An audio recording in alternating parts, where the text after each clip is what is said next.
Меня зовут Света, мне 35. Я просто тут недавно потеряла папу, буквально 2 недели назад, и в последнее время мне приходят воспоминания о нем, именно из детства, связанные с папой. И все, что мне папа дал в этой жизни, сейчас как-то это все прямо концентрируется и вспоминается, и такая у меня теплая грусть меня обволакивает. Я недавно вспомнила, как папа, как я пришла из школы, наверное, класс это был 1 или 2, и я чувствую, захожу, снимаю обувь, снимаю курточку, и чувствую, пахнет изоляцией сильно. И такой запах, приятный, это вот электроника. Я тихонечко подкрадываюсь в свою комнату, а там такой свет голубой. И смотрю, папа сидит за настоящим цветным монитором, за компьютером. И для меня это было такое чудо вообще. Я захожу в комнату, говорю: папа, неужели? Но до этого у меня всегда был компьютер, лет, наверное, с 3. Тут папа принес настоящий цветной компьютер. Это была там винда какая-то 3.1, я не помню. Вот. И папа сразу же открыл для меня Paintbrush. Вот. И мы начали рисовать. Там были такие яркие, сочные цвета. Мы рисовали, и пахло вот этой вот свежесобранным компьютером, изоляцией. И в темной комнате мы сидели, на нас светил вот этот монитор. И это было такое волшебство, если честно. Вообще, я благодаря папе дружу с компьютером вот с 3 лет. И все программы, там какая-то, не знаю, там Premiere, там вот Adobe Premiere, весь адобовский пакет я прямо, с детства изучала, вот с такого вот маленького. И как-то вот он привил во мне вот эту вот тягу к IT, и все вот это творчество было благодаря папе. Наверное, у каждого ребенка есть какие-то, он проходит определенные этапы в зависимости от того, как он познает мир. И, наверное, там, многие дети хотели быть там в свое время ветеринаром, например. У меня был такой период, когда ты так поражаешься тому, что животные настолько преданные.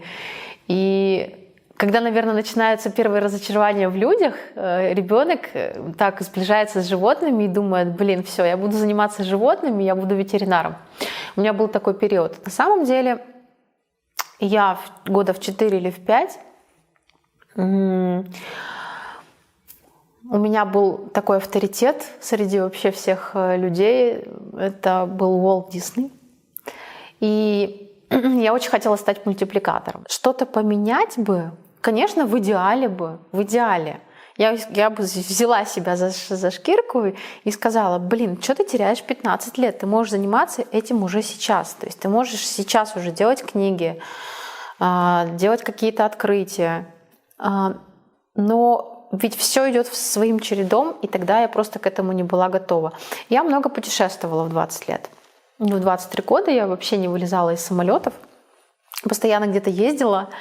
И я себе благодарна за то, что я себе позволила именно вот так беззаботно путешествовать. Потому что сейчас, несмотря на то, что я зарабатываю в разы больше, почему-то их нету. То есть по каким-то все время причинам я там не устраиваю паломничество по миру. И вот до сих пор нет, понятно, что постоянно ездишь куда-нибудь в Москву, там летаешь там каждый месяц. Но так, чтобы вот прямо поехать и вот беззаботно отрываться и засыпать, и просыпаться, тебе ничего не надо, у тебя нет никакой ответственности. Я себе это в свое время дала. Вот. Поэтому сейчас путешествия уже будут немножко другого плана, они будут другие все равно. Моя семья — это моя мама, семья моего брата, это моя дочка, это мой любимый человек, это даже мой бывший муж и его семья. Это тоже моя семья. Мы общаемся, мы в хороших отношениях, мы друг друга поддерживаем. И еще это моя команда в издательстве. Сейчас для меня любовь — это когда ты смог побороть своих внутренних демонов и с ними сдружиться, и своей вот этой вот независимой частью от своих неврозов, страхов, там, вот этой вот чистой частью ты соприкасаешься с человеком. И вот там только возможна любовь, потому что если ты начинаешь соприкасаться там какими-то своими непроработанными штуками, типа там тебе не хватило внимания в детстве, еще что-то, да, это как бы будет вырастать в какие-то другие эмоции, чувства, типа там зависимость и так далее. Но когда ты сталкиваешься с здоровой своей частью, ты начинаешь этой здоровой частью отдавать человеку и принимать, опять же, да, то, что тебе дают.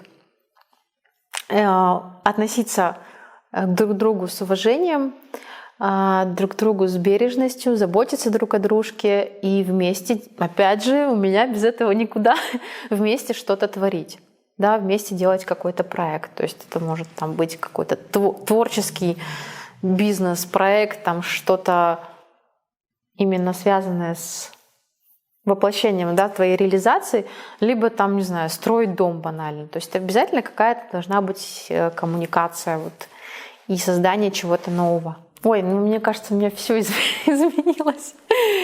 Вот.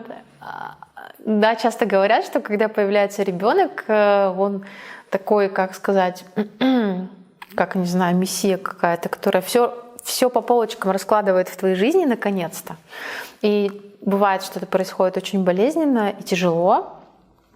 И мне достаточно тяжело далось материнство, особенно первый там, год, 2-3.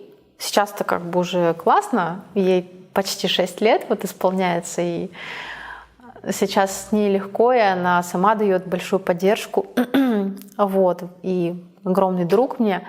Но тогда это было тяжело, потому что смещались сильно приоритеты, нужно было там внутри себя взрослеть, нужно было понимать вообще, что ты, куда ты идешь, зачем и с чем ты идешь. То есть сразу же все эти вопросы начали возникать. У меня была прям депрессия сильная. Вот. Но в результате, да, через вот эти преграды и препятствия мы с ней вместе нашли то, что нужно было найти. Ну да, я на самом деле активно работаю со своими страхами, вообще в последнее время активно работаю сама с собой, вот, потому что я очень всегда была такая чувствительная, все близко к сердцу, у меня были периоды очень тяжелые, поэтому мне просто в какой-то момент надоела такая жизнь, когда ты очень переполнен просто страхами, неврозами, я начала с собой заниматься. И на данный момент я себя чувствую намного лучше, чем раньше. Это очень круто, такая огромная свобода. Но остались страхи, которые, наверное, каждый человек боится потерять близких. Вот. Это, наверное, самое такое тяжелое, то, на что ты не можешь практически никак повлиять. У тебя есть близкие, и если сам с собой ты можешь договориться по поводу чего-то, там, боишься пауков, ты идешь, я не знаю, в тропики к этим паукам и работаешь с этим. У меня были страхи, у меня была аэрофобия, я с ней справилась, у меня был страх публичных выступлений сильный, я падала в обмороки, тоже я с ним справилась. Страх там быть непринятой в творчестве тоже. То есть это много страхов, с которыми я поработала, и я с ними совладала. А что касается вот именно страха потерять близких, то, наверное, это такой самый большой страх. Больше, наверное, нету. Больше нет, потому что все остальное, со всем остальным можно работать. Даже с глобальным страхом смерти можно работать. И тоже, кстати, да, вот боишься иногда. Встанешь утром, ночью просыпаешься и идешь на кухню в темноте, и такой вот страх смерти тогда меня почему-то всегда одолевает. Ты идешь на кухню попить водички или там, не знаю, он проснулся просто бессонница. Идешь на кухню и думаешь, вот ты сейчас идешь на кухню один в темноте, и вдруг вот смерть — это то же самое. Ты будешь один где-то, без людей, где не будет творчества, где будет нечего делать, будет ужасно скучно, не с кем будет пообщаться, ты будешь один предоставлен себе. И вот это вот для меня страх смерти — это очень страшно. Пока вот так. Во-первых, я вижу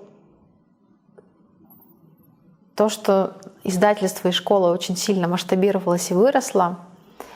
И у меня появилось все больше друзей, последователей и вдохновленных людей.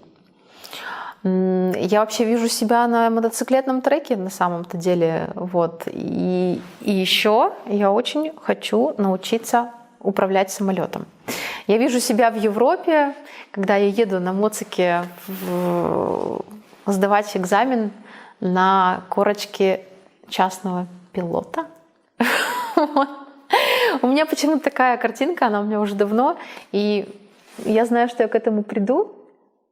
И в этом, кстати, вот не просто какая-то, ну то есть люди там что-то видят, какие-то материальные вещи, там куплю такую-то машину и так далее. У меня в этом заложена идея того, что, во-первых, я финансово выросла, да, раз я могу себе это позволить. Во-вторых, я выросла